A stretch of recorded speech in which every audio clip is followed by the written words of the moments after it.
dan Tuhan Yesus memberkati.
sama-sama kita katakan amin, haleluya. Sekali lagi saya mau sapa Bapak Ibu, anak-anak muda tempat ini, shalom. Apa kabarnya hari ini? Luar biasa, amin. Sebelum kita memuji nama Tuhan, boleh sapa kanan kiri depan belakang, ucapkan selamat hari Minggu. Haleluya. Kita mau bersorak bagi nama Tuhan, sebab Roh Kudus Tuhan tercurah bagi tempat ini.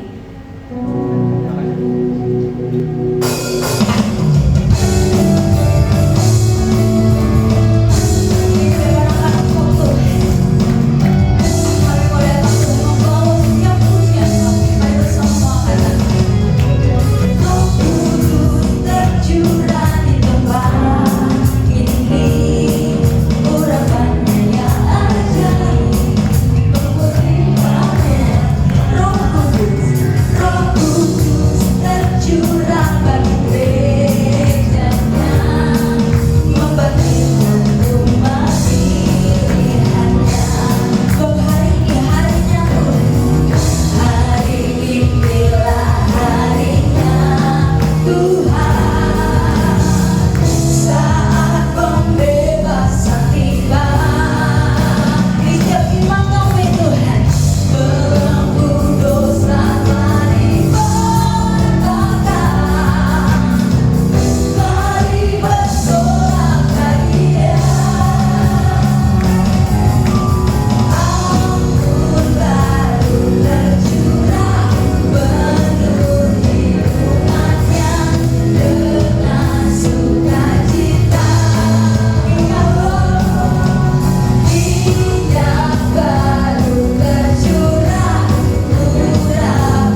Sebelum kita menerima firman Tuhan, mari kita lebih lagi satukan hati kita ke dalam hadirat Tuhan.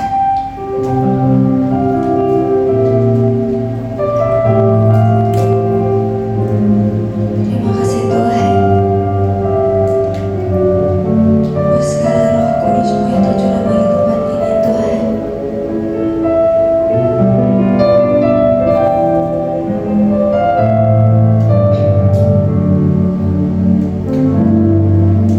Mari bersama-sama kita nyanyikan lagu ini, katakan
mengalirlah di tengah-tengah kami ya Roh Kudus.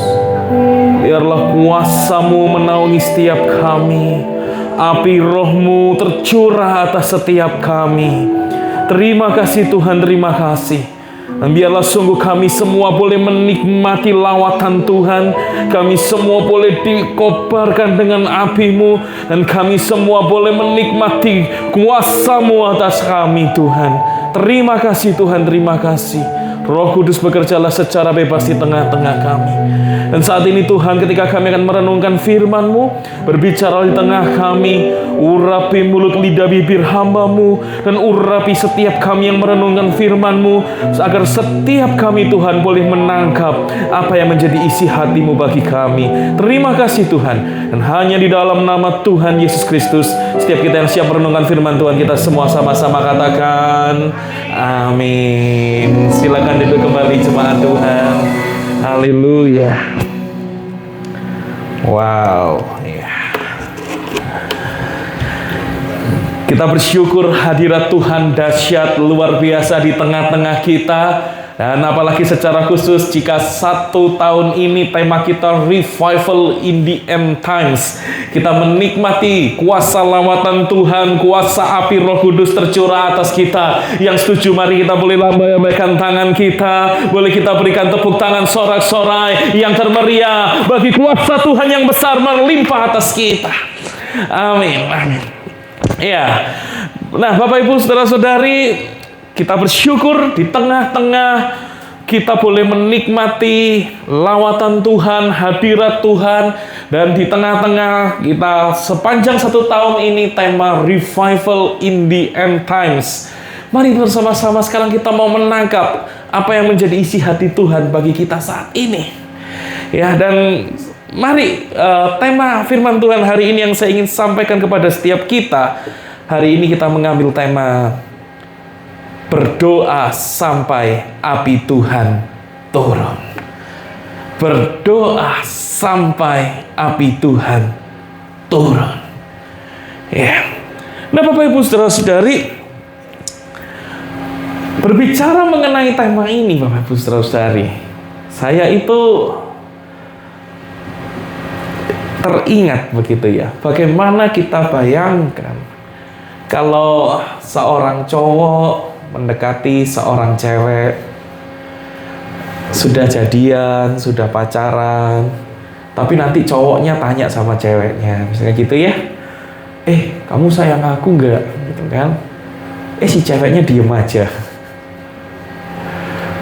ya kan? Kamu sayang aku nggak? Diem aja. Akhirnya terus menyatakan cinta kan, nembak gitu ya. Kamu mau nggak jadi pacarku? Gitu kan? Yang cewek diem aja lagi. Kamu bener gak sayang sama aku? Mau gak jadi pacarku? Mau gak kita jalan? Yang cewek diem aja. Bapak Ibu Saudara-saudari, apa perasaan kita? Saya yakin perasaan kita adalah ini adalah hal yang sangat menjengkelkan. Ini adalah hal yang sangat bikin emosi gitu ya. Kenapa sih ditanya kok gak jawab gitu kan ya? Ya paling gak jawab lah balik, oh iya aku sayang kamu, misalnya gitu ya. Atau paling enggak jawablah gitu kan, oh iya aku mau jadi pacarmu, begitu kan. Asal jangan, oh iya aku mau jadi pacarmu, kenapa? Ya hanya karena aku kasihan sama kamu. Itu menyakitkan ya kalau kayak gitu ya. Nah, Bapak Ibu Saudara-saudari, paling tidak kan ada jawaban gitu ya. Nah, tapi bukankah demikian juga dengan ketika kita berdoa di dalam keseharian kita, di dalam pergumulan kita, dalam tantangan kita, tentu akan menjengkelkan kalau kita itu berdoa, nggak ada jawaban apa-apa. Kita berdoa lagi, kok diem aja. Lama-lama kita pikir kita ini berdoa kepada siapa sih sebetulnya? Nah, berdoa sampai api Tuhan turun. Api Tuhan ini menggambarkan apa? Menggambarkan adanya perkenanan Tuhan, menggambarkan adanya kuasa Tuhan, menggambarkan adanya bagaimana Tuhan menyatakan dirinya di dalam doa-doa kita. Nah, sebab itu mungkin kita bergumul dalam doa-doa kita, di dalam tantangan hidup kita, pergumulan hidup kita. Nah, sekarang menjadi pertanyaan buat kita adalah, bagaimana supaya kita bisa berdoa sampai api Tuhan turun itu, kan? Bagaimana lalu seharusnya kita ini berdoa sampai api Tuhan itu turun? Nah, yang pertama Bapak Ibu Saudara-saudari yang saya ingin bagikan kepada kita adalah kita perlu ngerti ini dulu. Tuhan kita itu tidak ada duanya. Katakan sama-sama, tidak ada duanya. 1, 2, 3. Tidak ada duanya. Katakan lebih keras lagi yuk. 1, 2, 3. Tidak ada duanya. Tidak ada duanya. Sebab itu apa? Ayo kalibrasi hati kita. Kita banyak belajar, ini menjadi visi dari GBI Gideon, tempat kita beribadah.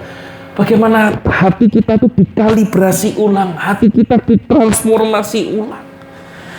Kenapa? Kita mungkin akan bertanya, loh, kan berdoa sampai api Tuhan turun. Loh, tapi kenapa kok ternyata malah fokusnya kepada karakternya Tuhan? Tuhan tidak ada duanya, kalibrasi hati. Apa maksudnya? Nah, ternyata Bapak Ibu Saudara-saudari, kita perlu paham bahwa doa kita itu dijawab atau tidak, mendatangkan api Tuhan atau tidak, itu ternyata sangat bergantung kepada pribadi, kepada siapa doa itu kita tujukan.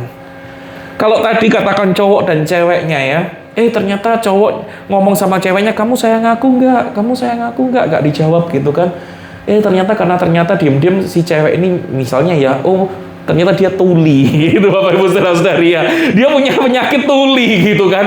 Ya kita mau tanya sampai kita ngotot gitu ya. Kamu sayang aku enggak? Kamu sayang aku enggak? Enggak akan dijawab gitu ya. Karena pada dasarnya memang ceweknya memang ada sebuah penyakit ya. Itu ada lagi tunarungu begitulah, bagaimana ya kan.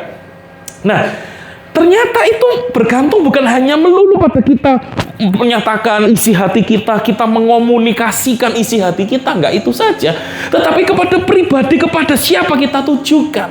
Nah, ternyata kalau si cewek ini normal, baik, semuanya oke, dia tentu akan jawab gitu ya.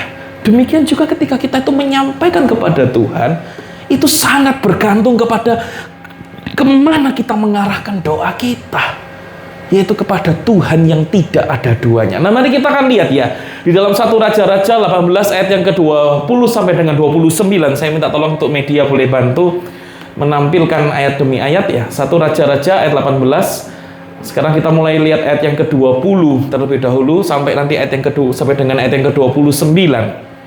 Ya. Kita akan tunggu sebentar ya Bapak Ibu Saudara-saudari ya. Kita akan lihat bersama-sama teksnya, kita akan bersama-sama lihat ayatnya supaya kita menangkap, memahami apa isi hati Tuhan bagi kita. Ya, bagaimana ternyata yang namanya kita itu melihat Tuhan yang tidak ada duanya itu menunjukkan hati kita itu harus sepenuhnya tertuju kepada Dia.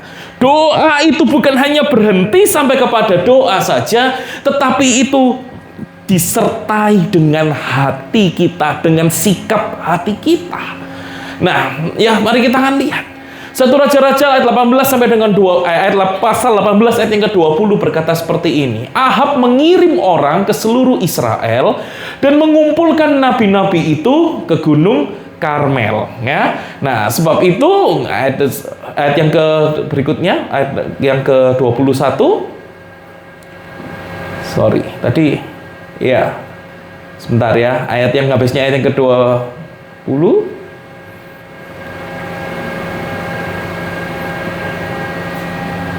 Ya, ini dia ya. Lalu Elia mendekati seluruh rakyat itu. Apa kata Elia? Ini dia. Berapa lama lagi kamu berlaku timpang dan bercabang hati? Jadi ternyata persoalan utamanya itu masalah hatinya mulai timpang, hatinya mulai bercabang, tidak sepenuhnya, seutuhnya ke arah Tuhan yang tidak ada duanya itu. Jadi doa itu Bapak Ibu Saudara-saudari tidak hanya melulu cuma kita menyampaikan isi hati kita kepada Tuhan, tetapi itu justru dilihat dari motivasi hati kita. Itu beneran fokus kepada Tuhan atau tidak? Lalu kemudian kata Elia kepada umat Israel, apa? Kalau Tuhan itu Allah, ikutilah Dia. Dan kalau itu Baal, yang adalah Allah, ya, Baal itu adalah Allah, ikutilah Dia. Menariknya apa? rakyat tidak menjawab sepatah kata pun. Artinya Elia berkata, kamu itu bercabang hati. Hatimu itu terbagi jadi dua. Gak bisa. Pilih dengan tegas, garisnya harus jelas. Kamu ke Tuhan atau kamu ke Baal. Kenapa mereka itu mengikuti Baal, Bapak Ibu Saudara-saudari? Karena Baal ini dipercaya sebagai ilah yang mendatangkan kesuburan. Sementara umat Israel itu bekerjanya banyak pertanian, ya, dan mereka sangat mengandalkan Baal itu bisa mendatangkan hujan dan kesuburan sehingga mereka bisa menikmati pangan. Jadi disuruh pilih, nggak bisa Tuhan atau Baal. Jelas dong batasnya. Tapi yang dipilih sama umat Israel apa? Rakyat itu tidak menjawab sepatah kata pun. Hebat nggak umat Israel ini? Dia mau gabungkan Tuhan dengan Baal secara sekaligus. 22.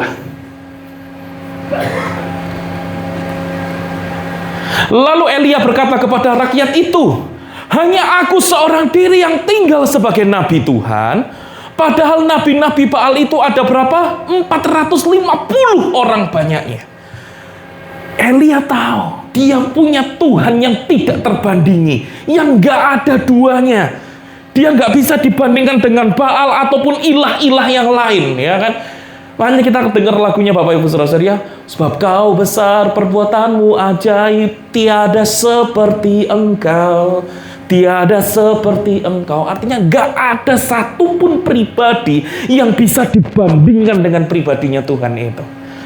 Dan Elia karena tahu dia berpegang kepada Tuhan yang namanya dia tidak ada duanya itu, yang tidak ada yang seperti dia, maka dia berani lawan 450. Mau satu lawan 450 tidak masalah, karena aku berpegang kepada Tuhan yang satu itu dan tidak ada bandingannya. Ayat 23. Namun, baiklah diberikan kepada kami, kata Elia, ya, ayo berikan kepada kami 2 ekor lembu jantan. Ya, terus hebatnya Elia gini, biar 450 orang itu kan banyak, pilih duluan 1 ekor lembu, terserah mau yang mana. Potong-potong, taruh di atas kayu api. Setelah ditaruh di atas kayu api apa? Mereka tidak boleh naruh api tapi, ya kan? Lalu sisanya yang nggak dipilih baru Elia akan pilih, ya kan? Elia akan pilih lembu yang seekor lagi, lalu diletakkan juga di atas kayu api dan juga nggak akan naruh yang namanya api. Ayat 24. Kemudian biarlah kamu memanggil nama Allahmu, ya kata Elia. Ayo nabi-nabi Baal, panggil nama Allahmu, Baal itu. Dan aku pun akan memanggil nama Tuhan. Maka Allah yang menjawab dengan api, dialah Allah yang sesungguhnya. Dan seluruh rakyat menyaut katanya, baiklah demikian. Lihat ya, rakyatnya itu begitu benar-benar mereka itu hatinya bercabang. Bahkan sekarang kepingin membandingkan, menandingkan antara Tuhan dan Baal. Lihat luar biasanya ya. Orang kalau sudah terikat dengan berhala hati, dia itu susah untuk yang namanya mau memecah mana itu Tuhan, mana itu berhala. Dan bahkan kalau bisa ditandingkan antara Tuhan dan berhala. Gila nggak? Ya, dan itu sebetulnya gambaran kita juga, bukan? Ya, ketika kita kuasai oleh berhala, hati kita ingin menandingkan antara Tuhan dan berhala. Nah, mari kita akan lihat ayat 25.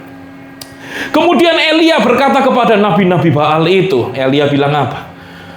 Pilihlah seekor lembu dan olahlah itu dahulu, karena kamu ini kan banyak. Oh hebat ya, kamu banyak, pilihlah dulu.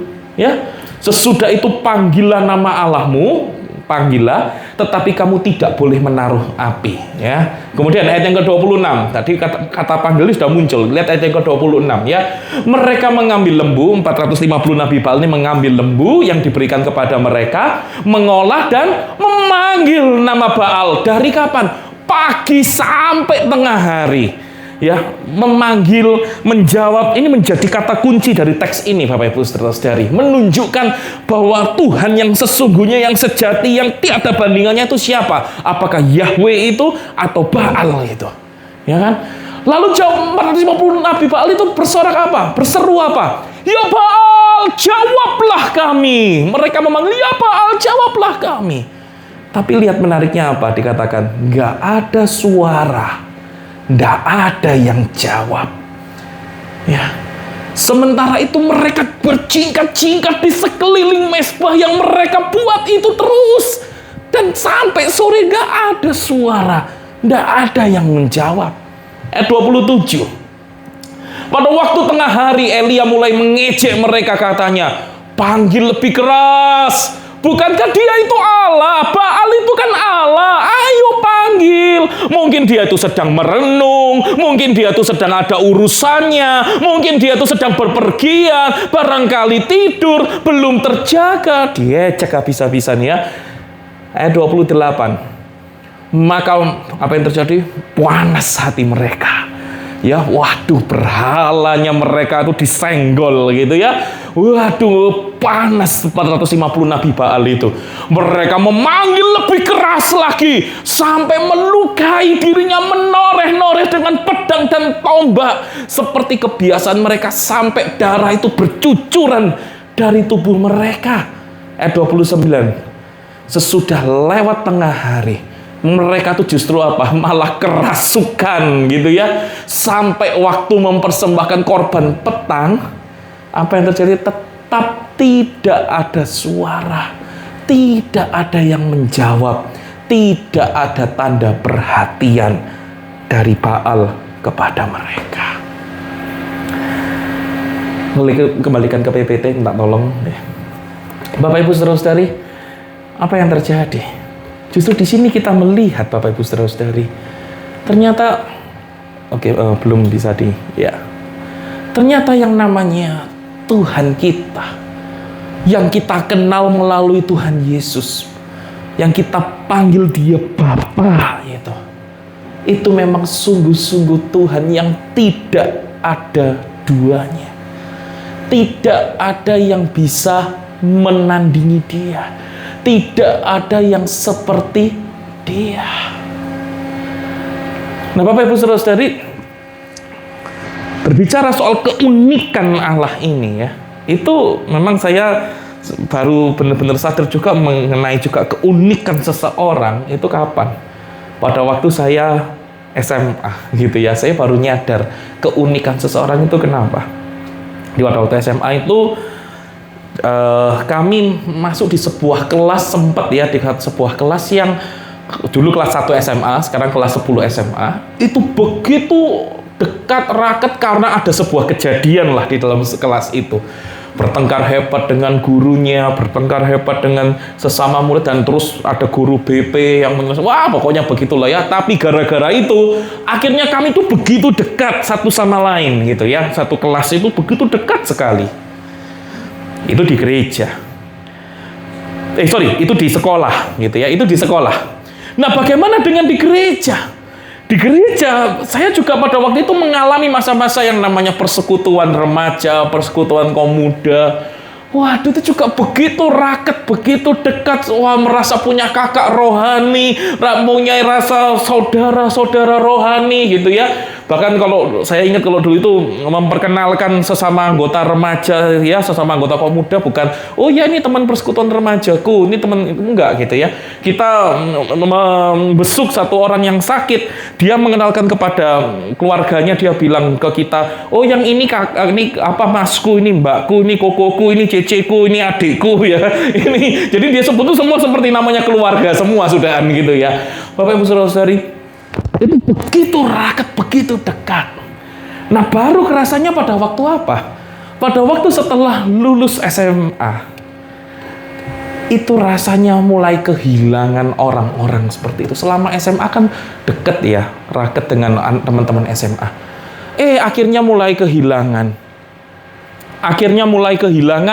Dan minta tolong mic-nya Kak dikeraskan. Akhirnya mulai kehilangan, dan setelah itu mencari lagi mic-nya, minta tolong ini. Iya. Atau mungkin monitornya yang tiba-tiba mengecil ini.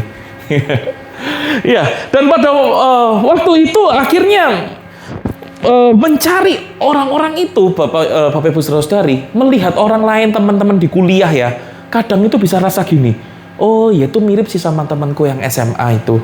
Rasanya kangen ya sama temanku yang SMA itu. Tetapi nggak bisa persis kan, nggak bisa persis sama.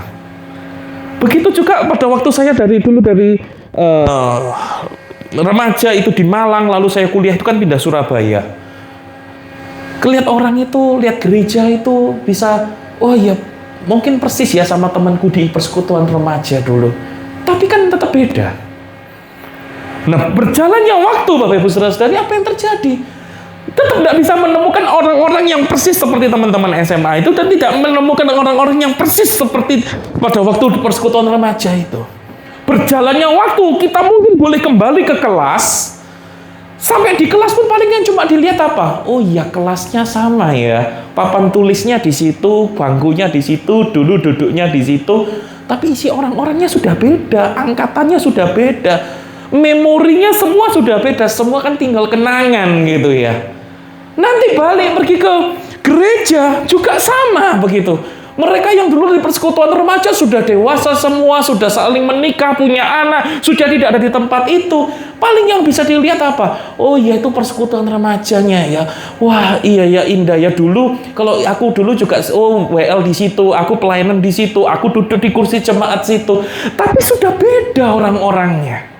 Tidak bisa ketemu lagi yang sama. Nah Bapak Ibu Saudara-saudari, kalau orang saja di sekitar kita tahu betapa uniknya mereka, nggak bisa ketemu yang sama, apalagi Tuhan. Tuhan kita itu Tuhan yang unik, Tuhan yang tidak ada duanya, yang nggak bisa kita mau samakan dengan siapapun, Bapak Ibu Saudara-saudara. Nah sebab itu firman Tuhan tadi berkata, hati kita jangan sampai bercabang. Oh ya, mau ke Tuhan, mau yang ke yang lain. Hati kita mesti fokus setia Tuhan, ya Tuhan, tegas Tuhan, bukan ke berhala yang lain, bukan ke ilah yang lain. Nah, sebab itu jangan sampai kita berpikir, karena ya ini dunia kita, ya budaya kita berkata apa? Oh, agama itu seperti orang ganti baju. Saya tuh ingat pada waktu saya kerja ya, salah satu teman rekan kerja saya berkata, agama itu seperti orang ganti baju. Nggak cocok, ini orangnya sama semua ya. Oh, yang cowok, yang cewek, begitu ya.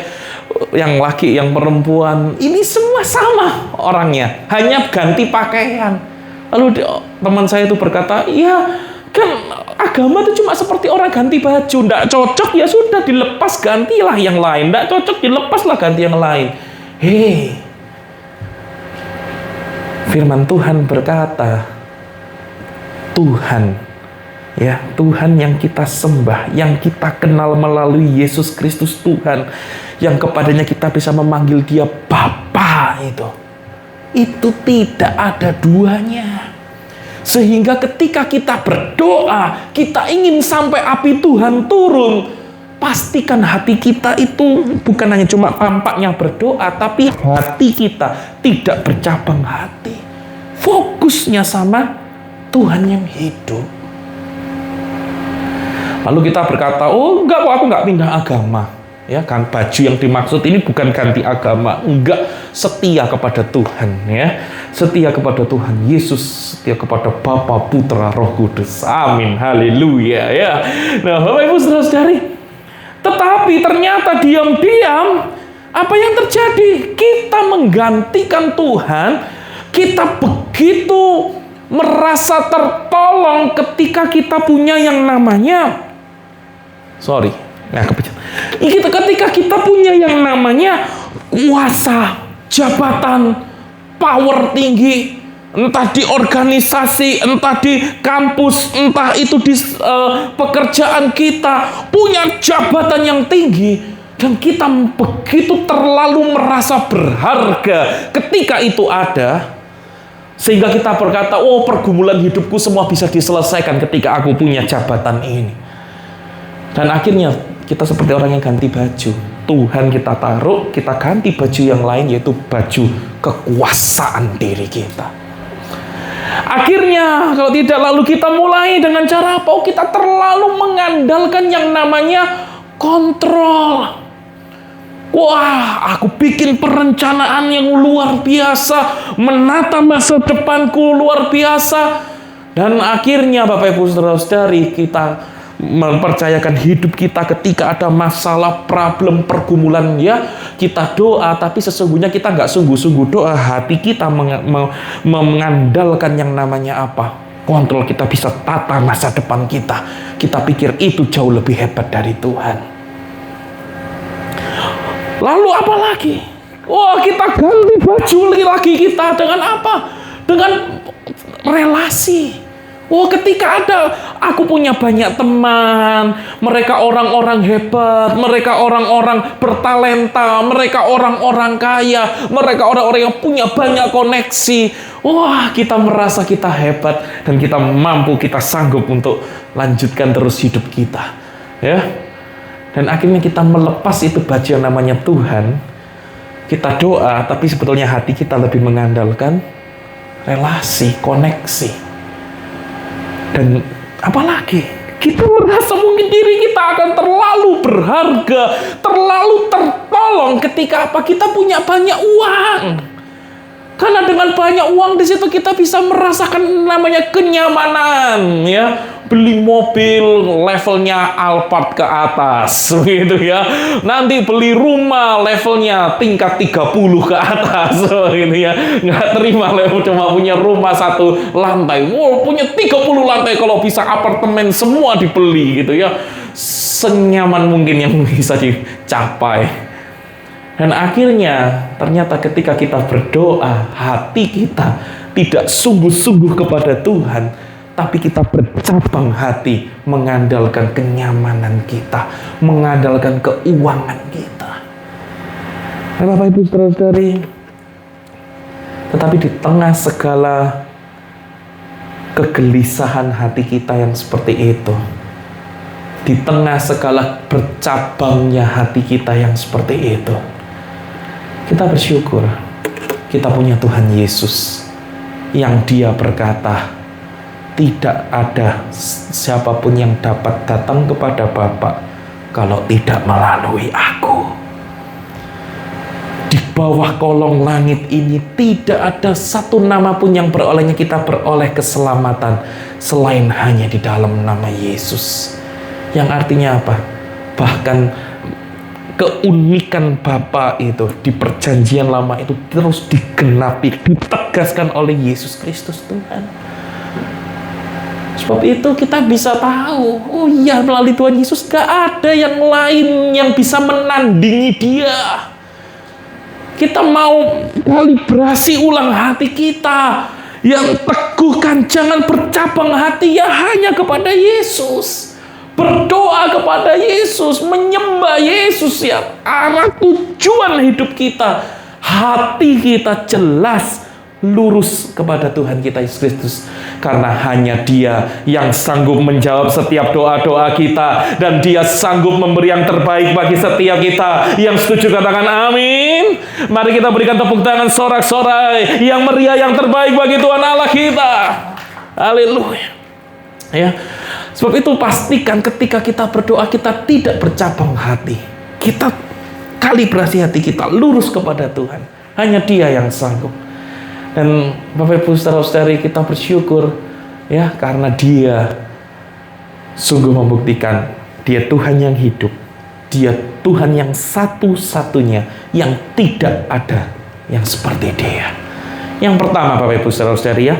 Dan yang kedua, bagaimana kita bisa berdoa agar sampai api Tuhan turun itu adalah selain kita perlu sadar bahwa Tuhan kita itu tidak ada duanya, maka kita perlu mengalibrasi hati kita.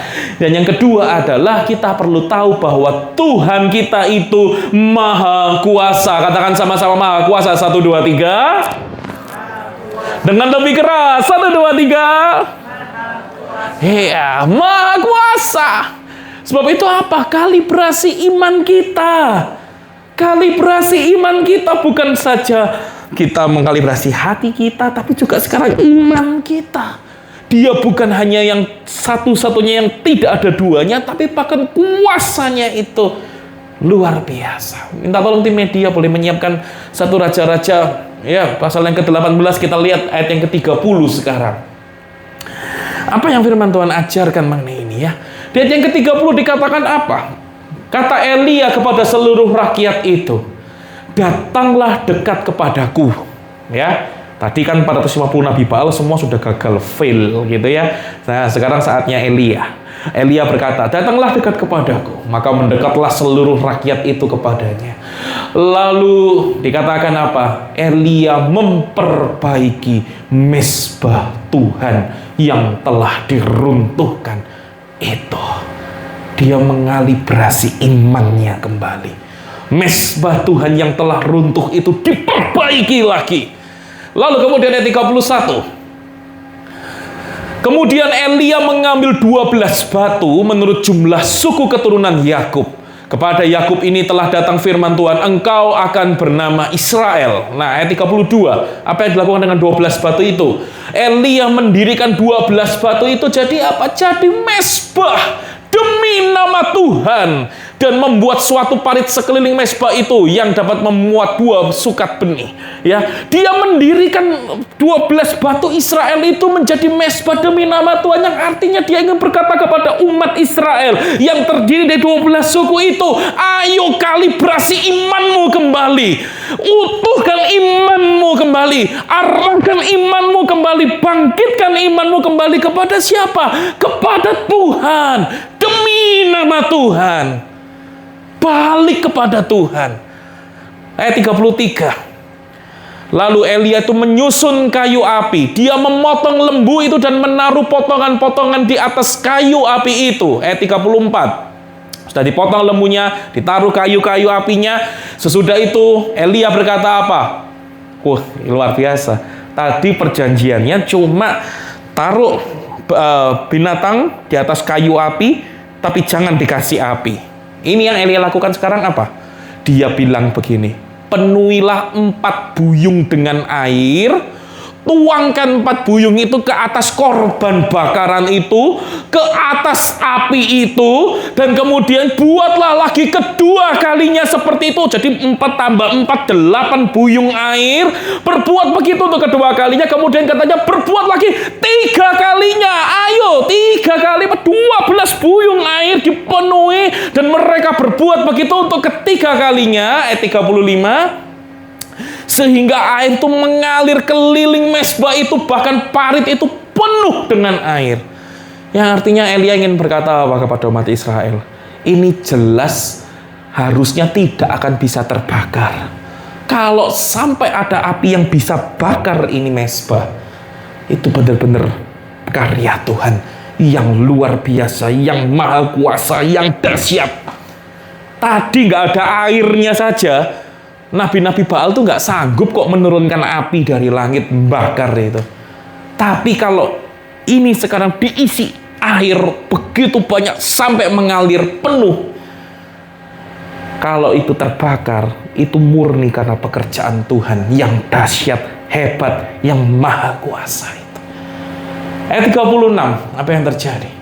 Kemudian pada waktu mempersembahkan korban petang, tampillah Nabi Elia dan berkata, Ya Tuhan Allah Abraham, Ishak dan Israel, pada hari ini biarlah diketahui orang bahwa ini Engkaulah Allah di tengah-tengah Israel, dan bahwa aku ini hambamu, dan bahwa atas firman-Mu lah aku melakukan segala perkara ini.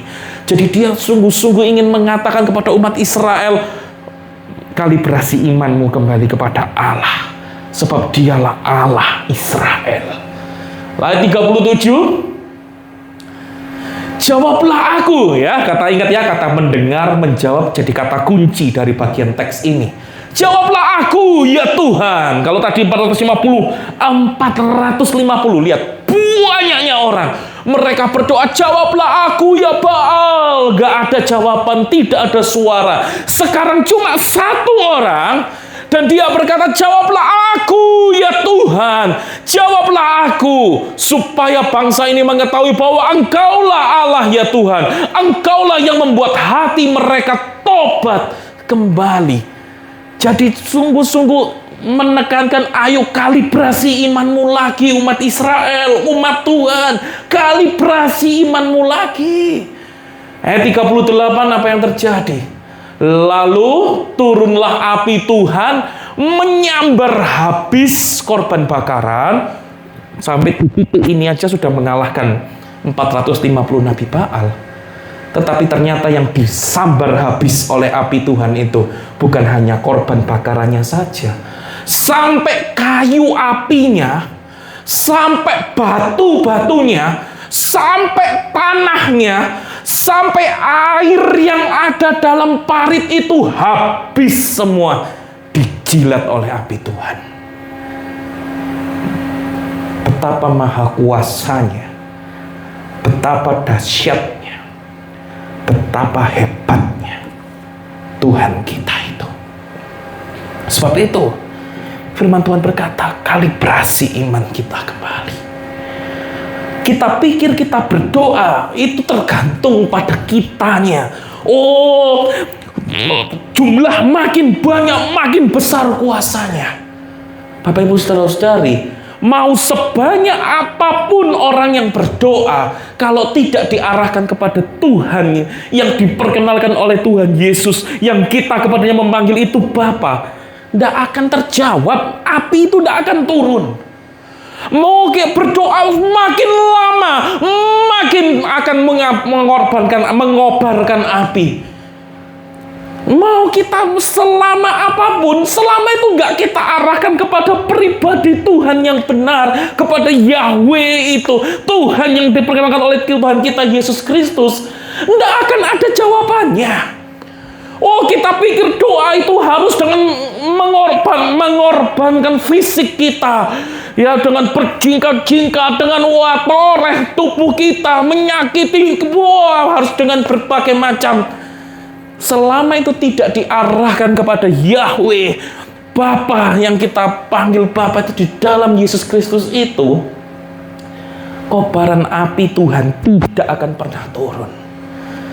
Ternyata berdoa sampai dengan api Tuhan turun itu sangat bergantung kepada siapa kita mengarahkan doa kita itu. Hati kita tidak perlu bercabang hati, iman kita kalibrasikan kepada Tuhan. Dan Dia yang maha kuasa, dahsyat, luar biasa itu, Dia bisa menyambar habis semuanya. Dia membuktikan bahwa dirinya adalah Tuhan yang hidup, yang tidak ada duanya, yang penuh dengan kemahakuasaan. Ayat 39. Ketika seluruh rakyat melihat kejadian itu, apa yang terjadi? Sujudlah mereka serta berkata, Tuhan dialah Allah. Tuhan dialah Allah. Artinya apa, Bapak Ibu saudara-saudari? Pengalaman iman kita bersama dengan Tuhan yang dahsyat itu harus membawa kepada satu puncak, yaitu apa? Pengakuan iman, yaitu apa? Arah penyembahan kita, bahwa kita menyembah Tuhan itu Allah. Sebab itu kita mengerti bukan sekarang betapa pentingnya kita menghormati kehadiran Tuhan di tengah-tengah ibadah kita seperti ini. Sesungguhnya kita bukan sedang menghadapi mungkin hanya teman-teman kita, ya, saudara-saudara seiman kita, bangku di depan kita. Enggak. Yang kita hadapi itu adalah kita menghadap kepada Tuhan. Di dalam pelayanan kita seperti ini, yang kita hadapi itu bukan hanya sekedar mungkin alat-alat musik, alat-alat sound, mic, ataupun media-media yang lain. Tapi yang kita kepadanya menghadap itu sesungguhnya kita sedang menghadap kepada hadirat Tuhan. Dan pesan firman Tuhan adalah, hai umat Tuhan, ayo arahkan imanmu kepada Dia sampai engkau menyembah Tuhan sungguh-sungguh dan kau berkata, sesungguhnya Tuhan Dialah Allah. Minta tolong boleh dikembalikan ke PPT. Bapak Ibu Saudara-saudari, ini saya ingin kesaksian ya. Mungkin Bapak Ibu Saudara-saudari merasa ada sesuatu something yang baru di tengah-tengah kita. Wah, saya kemarin latihan sudah menjanjikan ya. Nanti ini akan masuk nih kesaksian di khotbah besok hari Minggu ya. Siapa yang merasa bahwa hari ini musiknya itu terdengar jauh lebih enak? Boleh angkat tangan. Boleh angkat tangan. Oh ya, ya. Ada ya. Oke. Nah, Bapak Ibu Saudara-saudari, kita bersyukur kenapa? Karena begini ya, kita itu sebetulnya sudah lama bergumul karena di tempat kita beribadah ini kita menggunakan drum akustik begitu ya. Nah, di drum akustik itu ternyata Bapak Ibu Saudara-saudari, saya melihat sendiri karena kan saya juga bagian mengedit untuk ini ya, kamera begitu ya. Itu juga dengar gitu, ada melihat sendiri dan dengar ada yang menyampaikan, ada beberapa orang yang datang beribadah ke tempat ini pertama kalinya, begitu kena suara drum langsung ditutup telinganya begitu ya. Di videonya tuh juga kelihatan menutup telinga gitu ya. Terus ada yang bilang, oh iya sampai tutup telingaku, emang kayak gitu ya. Ada lagi yang mengeluhkan, waduh suara drumnya terlalu bising, terlalu keras gitu ya. Masalahnya kan memang itu kan drum akustik Bapak Ibu Saudara-saudari ya, nggak bisa dikontrol suaranya ya, kecuali mau dikasih mic semua lengkap, kasih akrilik full gitu ya, wah itu masih bisa dikontrol. Tapi kalau terbuka seperti ini nggak bisa dikontrol. Lalu kita bergumul juga, kalau Bapak Ibu Saudara-saudari lihat ini tim musik kita WL Singer semua pakai personal monitor ya, pakai personal monitor karena drumnya akustik, akhirnya apa? Drumnya nggak bisa masuk ke personal monitor ya. Kita bergumul juga, apalagi suara untuk masuk ke YouTube ya. Di YouTube kita itu karena drumnya kan akustik, jadi nggak bisa masuk melalui mixernya sound. Akhirnya sampai memang ada yang komen ya di YouTube, di akun YouTube-nya Gibi Gideon itu di salah satu ibadah itu ada yang sampai komen, wah suaranya noise banget ya, begitu ya, sampai nggak bisa terdengar jelas gitu, karena terlalu noise, karena live gitu yang masuk ya. Kita bergumul dan Bapak Ibu Saudara-saudari, akhirnya kita sempat bergumul mempertimbangkan bagaimana kalau ganti drum elektrik ya, supaya bisa lebih dikontrol, suara lebih terdengar nyaman buat jemaat, di personal monitor semua bisa masuk suaranya, di YouTube juga bisa langsung dari mixer sound masuk ke suara di YouTube, wah lebih enak begitu ya. Bapak Ibu Saudara-saudari, puji Tuhannya apa? Ketika kami merunding-rundingkan itu, akhirnya merunding cukup panjang, akhirnya menyampaikan kepada salah satu ya dari kita yang juga ya datang ke tempat ini juga beribadah begitu ya, baik ya ibadah Natal ya juga datang begitu ya, kita menyampaikan begitu apa ya, ini kita mau ganti drum begitu, mau ganti drum elektrik. Dan Bapak Ibu Saudara-saudari tahu, puji Tuhannya begini, tiba-tiba dia tutup telepon dari saya, dia telepon istri saya, dia bilang, itu katanya katanya suamimu mau ganti drum di gereja ya. Iya. Terus dia bilang, ya sudah, ambil aja drumnya, saya persembahkan untuk Tuhan ini ya, free, gratis gitu ya.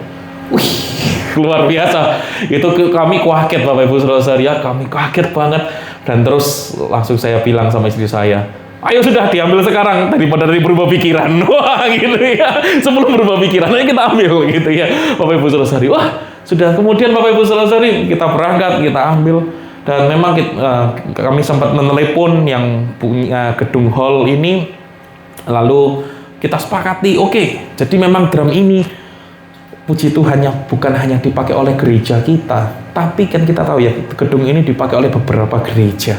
Jadi semua gereja yang memakai gedung ini semua pakai drum ini. Puji Tuhan. Ya, puji Tuhan. Dan kemarin akhirnya kita set gitu ya. Waktu kita setting kok ya memang pas semua, Tuhan atur waktunya ya. Yang punya gedung ini bilang itu yang dari Jakarta soundman-nya yang dari Jakarta datang ke tempat ini. Kita dari sewa gedung hall ini pertama kali sampai sekarang, itu soundman-nya yang dari Jakarta belum pernah datang ya. Kita sudah tunggu-tunggu, kita nantikan waktu itu ya. Kapan kita bisa ngobrol-ngobrol, kita bisa set begitu ya. Pas kemarin datang gitu, dan pas drum ini datang, akhirnya disetting lah semua ya kemarin itu. Wah, luar biasa Bapak Ibu Saudara-saudari. Disetting semua, dan akhirnya gereja-gereja bukan hanya memberkati gereja kita, tapi juga gereja-gereja yang lain yang sewa gedung ini pun boleh terberkati dengan karya Tuhan atas gereja-gerejanya ini. Bukan hanya atas gereja kita saja ya, tapi bahkan atas gereja-gerejanya ini. Kita ketemu dengan kemarin ketemu dengan, sampai tadi pun juga ketemu dengan yang punya gedung ini yang pagi begitu ya. Yang pagi itu dia sampai ngomong gini, gimana doanya ini? Waduh, kok cepet banget dijawab ya. Kita kok jadi kepengen tahu nih rahasia doanya apa ini? Makannya makan apa ini gitu ya. Tuhan kok sampai jawab kayak gitu kan. Terus tadi pagi mereka bilang, waduh, selesai ibadah ya, mereka bilang gini, wah, kami pertama kali ya nganyari gitu ya, sebelum gereja kita pakai beneran, gereja mereka sudah pakai duluan. Wah, nganyari. Terus dia bilang, wah, jadi enak sekali suaranya di hall nih. Wah, jadi enak sekali gedung ini ya. Puji Tuhan gitu. Bapak Ibu Saudara-saudari, apa yang ingin saya saksikan? Sungguh ini semua bukan karena kemampuan kehebatan kita, tapi itu semua hanya karena karya Tuhan yang dahsyat, yang luar biasa. Bukan hanya memberkati gereja ini, tetapi bahkan setiap gereja yang pakai gedung ini boleh diberkati oleh Tuhan, oleh karya tangannya yang setuju. Mari kita berikan tepuk tangan sorak-sorai yang terbaik, yang termeriah bagi Tuhan Allah kita. Berikan tepuk tangan sorak-sorai yang termeriah bagi Tuhan Allah kita. Haleluya. Ini membukti Bapak Ibu Saudara, nyata bahwa itu memang pribadi Tuhannya yang dahsyat. Sebab itu Bapak Ibu Saudara-saudari, ketika kita mungkin selama ini mengandalkan jabatan kita, posisi kita yang, waduh, jabatan yang kita seolah-olah dengan jabatan itu bisa mengendalikan kota, wah begitu ya, mengendalikan kampus kita, mengendalikan perusahaan kita, mengendalikan yang macam-macam ya. Tapi ketika itu semua tidak terjadi, ternyata apa yang kuandalkan, posisi jabatanku nggak bisa kuandalkan. Jangan sampai lalu kita menjadi terlalu patah semangat, terlalu hancur. Ketika kita selama ini mungkin terlalu mengandalkan perencanaan kita, ayo kumpulkan tim kita, ayo bikin perencanaan ke depan harus seperti apa, dan ternyata itu gagal. Jangan sampai kita lalu merasa terlalu hancur. Gara-gara itu semuanya gagal, hidupku hancur. Bahkan kita mungkin selama ini terlalu mengandalkan yang namanya relasi, koneksi. Dan ada satu titik momen di dalam hidup kita yang ternyata itu tidak berfungsi untuk menolong kita. Jangan sampai lalu itu menjadikan kita hancur. Kita merasa kita ini gak ada nilainya karena gak ada itu semua. Bahkan ketika kita terlalu mengandalkan kenyamanan kita selama ini, dan ternyata di satu titik momen kenyamanan kita itu tidak bisa menolong kita. Jangan sampai kita merasa terlalu hancur, terlalu tidak berdaya. Kenapa? Karena sungguh Tuhan kita adalah Tuhan yang dahsyat, yang kita tahu olehnya kita tidak perlu menaruh harga diri kita kepada jabatan kita, kepada kontrol hidup kita, kepada relasi kita, kepada kenyamanan hidup kita. Tuhan kita begitu dahsyat yang dimananya olehnya kita tahu kita tidak perlu menaruh, mengandalkan itu semua, ini semua, berhala hati kita ini semua sebagai andalan kita, sebagai pertolongan kita. Ayo kalibrasi hati iman kita kepada Tuhan. Sungguh Dia adalah Allah. Bahkan di dalam Tuhan Yesus itu semua makin jelas digenapi. Kita tahu siapakah Tuhan kita, Tuhan Yesus. Dia adalah Tuhan yang sanggup menaklukkan badai. Dia sanggup berjalan di atas laut. Dia sanggup meneduhkan angin ribut yang besar. Alam semua tunduk di bawah kekuasaannya. Bahkan dia sanggup menyembuhkan orang buta. Tuhan kita Yesus Kristus sanggup menyembuhkan sakit penyakit. Sakit penyakit semua tunduk di bawah kekuasaan Tuhan kita Yesus Kristus. Dia Tuhan yang bahkan sanggup mengusir setan. Tuhan Yesus adalah Tuhan yang sanggup mengusir setan. Setan pun tunduk di bawah kekuasaan Tuhan kita Yesus Kristus. Bahkan Tuhan kita Yesus Kristus adalah Tuhan yang sanggup memberikan makan kepada lebih dari 5.000 orang. 5 roti 2 ikan. Ya, semua Tuhan buat lipat kali ganda. Yang menunjukkan apa? Bahkan mujizat-mujizat pun itu semua bisa dia buat. Dia bukan hanya memperhatikan kehidupan kerohanian, bahkan kebutuhan jasmani fisik pun Tuhan perhatikan semuanya. Tuhan pelihara semuanya. Bahkan dia menunjukkan bahwa dia adalah Tuhan yang bangkit. Dia disalib, dia berkata, sudah selesai. It is finished. Semua sudah selesai. Tetapi bahkan lebih daripada itu, dia terus bangkit. Menunjukkan apa? Kuasa kematian, kuasa kutuk dosa, kuasa iblis dan kegelapan dan semuanya itu di bawah kakinya. Tidak ada yang bisa menandingi kekuasaannya. Sebab itu Bapak Ibu saudara-saudari, kita paham kita punya Tuhan yang maha kuasa. Ayo kalibrasi iman kita. Ketika kita berdoa, kita percayakan seutuhnya hidup kita hanya ke dalam tangan pemeliharaan Tuhan saja, bukan kepada yang lain. Dan kita bersyukur, ya, kita tidak lagi harus berdoa dengan hati kita. Tadi poin yang pertama, kalibrasi hati kita. Dan juga poin yang kedua, dengan iman kita. Supaya Tuhan membuktikan dirinya kepada kita. Kita nggak seperti umat Israel pada waktu Elia itu lagi. Mereka berdoa dengan hati dan iman supaya Tuhan menunjukkan, membuktikan dirinya kepada umatnya. Bahwa dia jauh lebih dahsyat, bahwa dia adalah Tuhan yang sejati, yang tidak ada seperti dia dibanding dengan Baal. Tuhan sudah membuktikan semuanya itu, dan sekarang kita nggak perlu lagi berdoa dengan hati dan iman supaya Tuhan membuktikan dirinya kepada kita. Tetapi justru karena Tuhan Yesus yang sudah kita pelajari bersama saat ini, Dia sudah membuktikan dirinya kepada kita. Dengan kematiannya di kayu salib, dengan kebangkitannya, dengan segala kuasa dan karya kehebatannya. Bahkan melalui karya itu kita bisa memanggil Allah pencipta langit dan bumi itu sebagai Bapa kita. Justru karena Tuhan Yesus sudah membuktikan dirinya kepada kita, maka kita berdoa dengan hati yang sungguh-sungguh, dengan iman yang sungguh-sungguh, dengan hati yang tidak timpang, tidak bercabang hati, dengan iman yang teguh. Karena apa?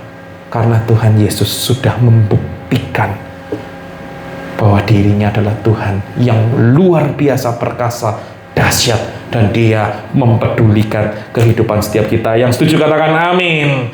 Mari kita berikan tepuk tangan sorak-sorai yang meriah bagi Tuhan.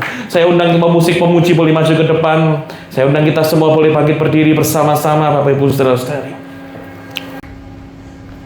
Mari kita ambil waktunya. Firman Tuhan apa yang hari ini berbicara dengan begitu keras dalam hidup kita? Pesan firman Tuhan apa yang berbicara dengan begitu kuat? Entah itu menegur kita, entah itu menguatkan iman kita. Firman Tuhan apa yang bisa kita bawa pulang setelah kita pulang dari ibadah ini?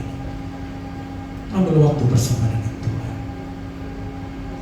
Ambil waktu bersama. Yes.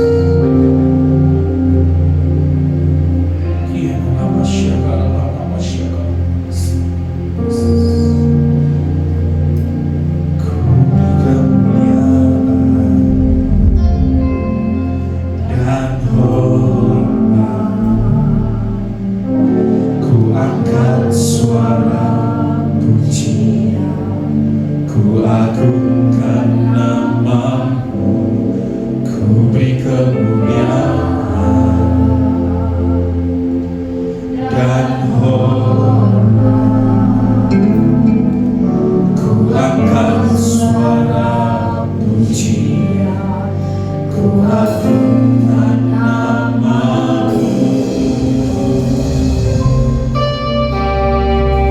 Sebab Kau besar, perbuatanmu ajaib.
selama ini mungkin kami bercoba hati,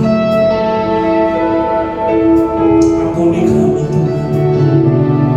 Kalau selama ini Tuhan kami tidak sungguh-sungguh beriman kepada Engkau, tidak sungguh-sungguh mempercayai Engkau, ampuni kami Tuhan. Kalau mungkin selama ini kami melayani Tuhan tapi kami bermain-main di hadapan Tuhan. Kalau mungkin selama ini kami mungkin datang beribadah, hadir di gedung ibadah, tapi kami bermain-main dengan Tuhan. Kami menyepelekan kehadiran Tuhan di tengah-tengah ibadah dan pelayanan kami. Ampuni kami Tuhan. Bahkan di dalam langkah-langkah kami setiap hari di tengah segala pergumulan, permasalahan, tantangan hidup kami, ampuni kami Tuhan. Kalau kami menyepelekan Engkau, kalau kami ternyata Tuhan bercabang hati, kalau kami bermain-main dengan Engkau, dan kami Tuhan tidak sungguh-sungguh mempercayai Engkau, ampuni kami Tuhan.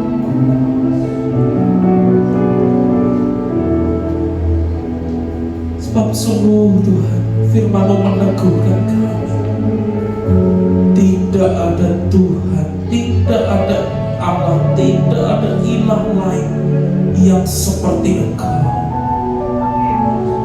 Bahkan Engkau adalah Allah yang dahsyat, perkasa, kebesaran-Mu hebat Tuhan.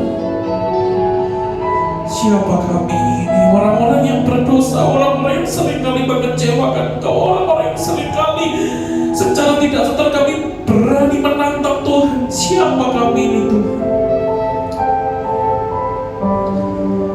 Biarlah pagi ini kami mau kembali mengalibrasi hati kami. Biarlah pagi ini kami kembali mau mengalibrasi iman kami kepada Tuhan yang hidup, kepada Tuhan yang tidak ada duanya, kepada Tuhan yang dahsyat perkasa, yang kemahakuasaannya tidak terbandingi oleh apapun dan siapapun juga. Terima kasih Tuhan, terima kasih. Bahkan saat ini Tuhan, kami juga mau memberi yang terbaik bagi Engkau. Kau memberkati setiap tangan-tangan kami yang memberikannya. Biarlah ini Tuhan boleh Kau kuduskan, sucikan setiap kami. Ini menjadi wakil hidup kami, bahwa kami mempersembahkan hidup kami kepada Engkau. Ini menjadi wakil hidup kami, bahwa kami mempercayakan hidup kami seutuhnya hanya ke dalam tangan pemeliharaan Tuhan saja. Terima kasih Tuhan. Dalam nama Tuhan Yesus Kristus, setiap kita diberkati oleh firman Tuhan, dan siapa yang terbaik bagi Tuhan, kita semua sama-sama katakan amin. Silakan duduk kembali jemaat. Persembahan untuk Tuhan, mari kita siapkan yang terbaik untuk Tuhan.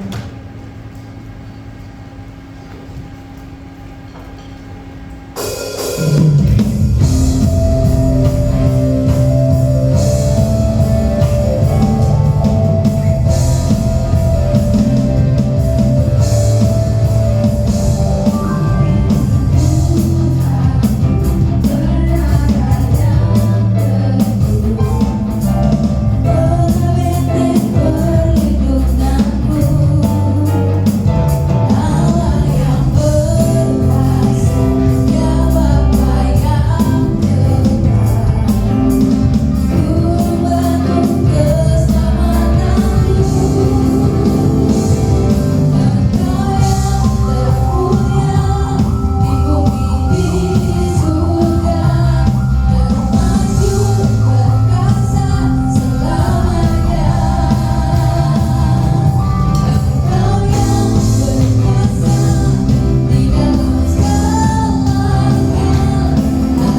depan itu yang lalu gereja kita kan gereja induknya adalah dari GBI Kapasari Surabaya ya.